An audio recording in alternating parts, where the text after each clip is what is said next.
Hello guys, welcome back to my channel. അപ്പം ഇന്ന് ഇച്ചിരി വെറൈറ്റി ആയിട്ടുള്ളൊരു ഐറ്റം കൊണ്ടാണ് നമ്മളിന്ന് വന്നിരിക്കുന്നത് ഗേസ്. നമ്മൾ ഒരു ക്രീം കേക്ക് ഇവിടെ ഉണ്ടാക്കുകയാണ് ഗേസ്. അപ്പോൾ നമുക്ക് എന്താണ് അതിന് ആവശ്യമായ സാധനം എന്ന് നോക്കാം. ഫസ്റ്റ് നമ്മൾ ബേക്കിംഗ് ട്രേയിലേക്ക് നമ്മൾ 2-3 തുള്ളി സൺഫ്ലവർ ഓയിൽ ഒഴിച്ചതിന് ശേഷം അതിൻ്റെ മീതെ നമ്മൾ ബട്ടർ പേപ്പർ ഇട്ട് വെച്ചേക്കാണ് ഗേസ്. അതിനുശേഷം എന്നിട്ട് അത് ഒരു സൈഡിലേക്ക് മാറ്റി വെക്കുക. നമ്മളൊരു പാത്രം എടുത്തിട്ട് അതിലേക്ക് 1 cup maida, 1/4 cup cocoa powder, 1 teaspoon baking powder, 1/4 teaspoon baking soda. അപ്പോൾ ഇത്രയാണ് നമ്മൾ. പിന്നീട് 1 നുള്ള് ഉപ്പും കൂടി നമ്മൾ ആഡ് ചെയ്യുന്നുണ്ട്. ഇത്ര നമ്മൾ ഇട്ടതിന് ശേഷം ഇത് നല്ലോണം മിക്സ് ചെയ്യുക.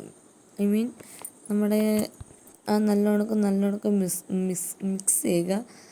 അതിന് ശേഷം അതൊരിടത്ത് മാറ്റി വെച്ചതിന് ശേഷം നമ്മൾ ഒരു പാത്രത്തിൽ 3 മുട്ട പൊട്ടിച്ചൊഴിക്കുക. 3 മുട്ട തന്നെ വേണം, അതാണ് എനിക്ക് കാണിക്കുന്നത്. 3 മുട്ട പൊട്ടിച്ചൊഴിച്ച ശേഷം അതിലേക്ക് നിങ്ങൾക്ക് വേണമെങ്കിൽ 4 മുട്ടയും ആഡ് ചെയ്യാം. ബീറ്റർ ഉണ്ടെങ്കിൽ അത്ര ഇത് വെച്ചിട്ട് അത്ര പതഞ്ഞ് വരും. പിന്നീട് നമ്മൾ ഒരു ടീസ്പൂൺ വാനില എസൻസ് നമ്മൾ ഒഴിക്കുക. അതിന് ശേഷം അത് നല്ലോണം മിക്സ് ചെയ്യുക. മിക്സ് ചെയ്തതിന് ശേഷം അതിലേക്ക് 1/4 കപ്പ് പൊടിച്ച പഞ്ചസാരയാണ് നമ്മൾ അതിലേക്ക് ആഡ് ചെയ്തേക്കുന്നത്. എന്നിട്ട് നല്ലോണം മിക്സ് ചെയ്യുക. Mix it well.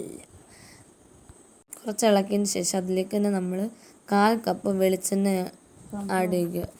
പിന്നെ നിങ്ങൾ മറക്കല്ല, ഇതിലേക്ക് സൺഫ്ലവർ ഓയിൽ തന്നെ വേണം. വേറെ വല്ല ഓയിൽ ഒഴിച്ചാൽ മാറിപ്പോവും. അനുഭവമുണ്ട്, ടേസ്റ്റ് വ്യത്യാസം വരും. പിന്നീട് അതിലേക്ക് 1/4 കപ്പ് നമ്മൾ പാലൂടെ ആഡ് ചെയ്യുന്നുണ്ട്. എന്നിട്ടത് നല്ലോണം ബീറ്റ് ചെയ്യുക. നല്ലോണം ബീറ്റ് ചെയ്തെടുക്കുക. നമുക്ക് നല്ലൊരു ക്രീം നല്ലോണം ബീറ്റ് ചെയ്തെടുക്കുക. അതിന് ശേഷം ബീറ്റർ ഉണ്ടെങ്കിൽ അത്ര നല്ലതാണ്. നമുക്കിവിടെ ബീറ്റർ ഇല്ലാത്തതുകൊണ്ടാണ്. അതിനുശേഷം നമ്മൾ ഈ കൊക്കോ പൗഡറൊക്കെ പൊടിച്ച സംഭവം എല്ലാം കൂടെ എടുത്ത് ഇതിലേക്ക് ഇടുക. അത് ഫുൾ ഇടണം, നമ്മൾ പതിയെ ഇട്ടാൽ മതി.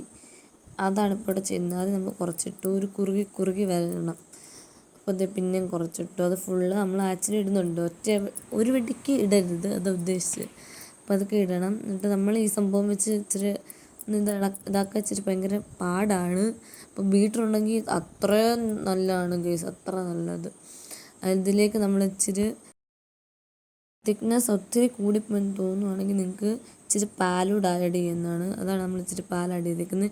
പിന്നെ അതിനുശേഷം നമ്മൾ ഇച്ചിരി വിനാഗിരി ആഡ് ചെയ്തിട്ടുണ്ട്.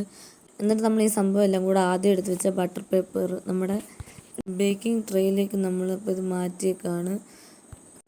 നമ്മൾ ഒഴിക്കുകയാണ്. അതിന് ശേഷം ഇങ്ങനെ ചെയ്യുന്നതെന്ന് വെച്ചാൽ നമ്മുടെ കേക്കിനകം പൊള്ളയാകാതിരിക്കാനെ കൊണ്ടാണ് അങ്ങനെ ചെയ്യുന്നത്.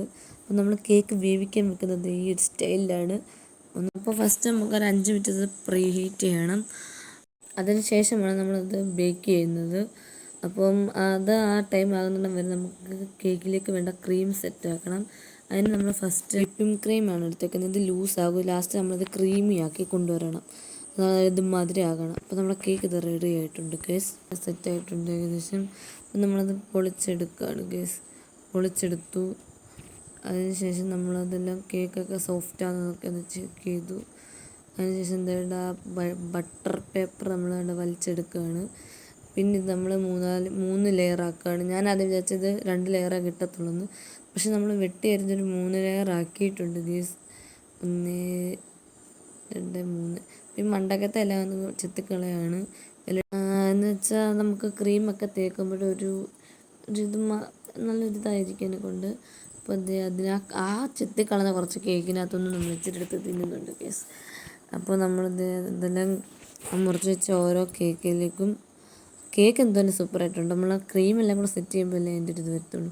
അപ്പോൾ ഇതാണ് ഗേസ്. ഇതിലേക്ക് നമ്മൾ കുറച്ച് മിൽക്ക് സിറപ്പ് ഇടുകയാണ് ഗേസ്. അത് നമ്മൾ ഉണ്ടാക്കുന്നതാണ്. കുറച്ച് മിൽക്കും പാലും പഞ്ചാരയും കൂടി ഇട്ട് നമ്മൾ തിളപ്പിച്ചിട്ട് അതിലേക്ക് കുറച്ച് കൊക്കോ പൗഡർ കൂടെ ആഡ് ചെയ്യുക. എന്നിട്ട് തണുപ്പിച്ചിട്ട് ഉള്ള സംഭവമാണ് നമ്മൾ അതിലൊഴിച്ചത്. അതിനാണ് പറയുന്നത് മിൽക്ക് സിറപ്പ്.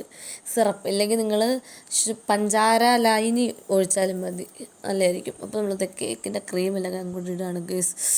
കൊതിരുന്നു. ഓക്കെ, അപ്പോൾ നമ്മൾ പിന്നെ അത് ഓരോരോ ലെയറിൽ ഇങ്ങനെ ഒഴിച്ചിട്ട് ഇങ്ങനെ ക്രീം തേക്കുക ഗേസ്. എന്നിട്ട് തേച്ച് കൊടുത്തിട്ട് പക്ഷെ നമ്മൾ എങ്ങനെ ചെയ്താലും സാധാരണ നമ്മൾ കേക്ക് ഉണ്ടാക്കുന്ന സെറ്റാകുന്ന പോലൊന്നും ആവത്തേ ഇല്ല. അവർ സമ്മതിക്കണം. ഇതാണ് ഗേസ് മിൽക്ക് സിറപ്പ്. അതിരുന്ന് ഞാൻ തൂത്ത് ഒരു സൈഡ് ശരിയാവുന്നേ ഇല്ല, ഇത്ര ചെയ്തിട്ട് ക്രീം തീർന്നുകൊണ്ടിരിക്കുന്ന സാധനം വരുന്നുമില്ല. പിന്നെ ഒരു ഏകദേശം ഇതായപ്പോൾ ഞങ്ങൾ കുറച്ച് ഡിസൈനൊക്കെ വെച്ചു. നമുക്കറിയാം എന്തെങ്കിലുമൊക്കെ ഊണ ഡിസൈന്. പിന്നെ ഇതിലേക്ക് കുറച്ച് വൈറ്റ് ചോക്ലേറ്റാണ് ഇട്ടേക്കുന്നത്. പിന്നെ ഇതിലേക്ക് നമ്മൾ കളറൊക്കെ ആഡ് ചെയ്തു. അപ്പോൾ ഇതൊരു ലൈറ്റ് പിങ്ക് പോലത്തെ ഒരു ഷെയ്ഡായി. എന്നിട്ട് നമ്മളത് പൈപ്പിംഗ് ബാഗിലേക്ക് നമ്മൾ ആ ക്രീം എല്ലാം കൂടെ ആക്കിയേക്കാണ്. ഇത് നിങ്ങൾ കടയിൽ ചോദിച്ചാൽ മതി, സംഭവം കിട്ടും. ഞാൻ വരയ്ക്കാൻ ഉദ്ദേശിച്ചത് വേറെ ഏതാണ്ട്, പക്ഷെ വരച്ചത് എന്നാൽ പിന്നെ ഇത് കിടക്കട്ടെ എന്ന് വിചാരിച്ചിട്ട് ഇങ്ങനെ ചുറ്റി എന്താ വരച്ച്, അങ്ങനെ സാധനം മാറിപ്പോയി. എന്നാൽ പിന്നെ എന്തെങ്കിലും ആയിട്ടെന്ന് വിചാരിച്ചിട്ട് ചെയ്തു ഗേസ്. അപ്പോൾ ലാസ്റ്റ് ലുക്ക് ഇതാണ് ഗേസ്. അപ്പോൾ നമ്മളെ കേക്ക് കട്ട് ചെയ്യുന്ന വീഡിയോ ആണ് ഗേസ് ഇത്. സത്യം പറഞ്ഞ കേക്ക് ഞങ്ങളൊരു മുറിച്ചു. പിന്നെ ഞങ്ങൾക്കറിയത്തില്ല എല്ലാം കൂടെ എവിടോട്ട് പോയെന്ന്. പകുതി തീർന്ന് കറക്റ്റ് ഗേസ്. അത് അറിയത്തില്ല, പെട്ടെന്നായിരുന്നു കഴിപ്പ്. Super കേക്കായിരുന്നു guys. അത് ഞാൻ പറയാൻ മറന്നു. അടിപൊളി കേക്കായിരുന്നു, എല്ലാവർക്കും ഇഷ്ടപ്പെട്ടു. അപ്പോൾ ഞാൻ തന്നെ നൈസിൽ കുറച്ച് വെട്ടിമുറിച്ച് തിരുന്ന് കാണിച്ചുതരാം ഗേസ്. ഓക്കെ, കറക്റ്റ് നമ്മൾ ക്രീം കേക്കൊക്കെ മുറിക്കുന്ന മാതിരി ഇല്ലേ, പക്ഷെ എനിക്ക് ഇഷ്ടപ്പെട്ടു, നല്ല രുചിയുണ്ടായിരുന്നു. അപ്പോൾ ഇങ്ങനെ നമ്മളെടുത്ത് ഇപ്പം കാണുമ്പോൾ എനിക്ക് കൊതി വരുന്ന പെട്ടെന്ന് തീർന്നല്ലോ എന്നൊരിത്. അപ്പോൾ എന്താണെങ്കിലും നിങ്ങൾക്കിത് ഇഷ്ടപ്പെട്ടെങ്കിൽ ജസ്റ്റ് ട്രൈ ചെയ്ത് നോക്കുക. പിന്നെ നമ്മുടെ ഈ ചാനൽ ലൈക്ക് ചെയ്യുക, സപ്പോർട്ട് ചെയ്യുക, സബ്സ്ക്രൈബ് ചെയ്യുക.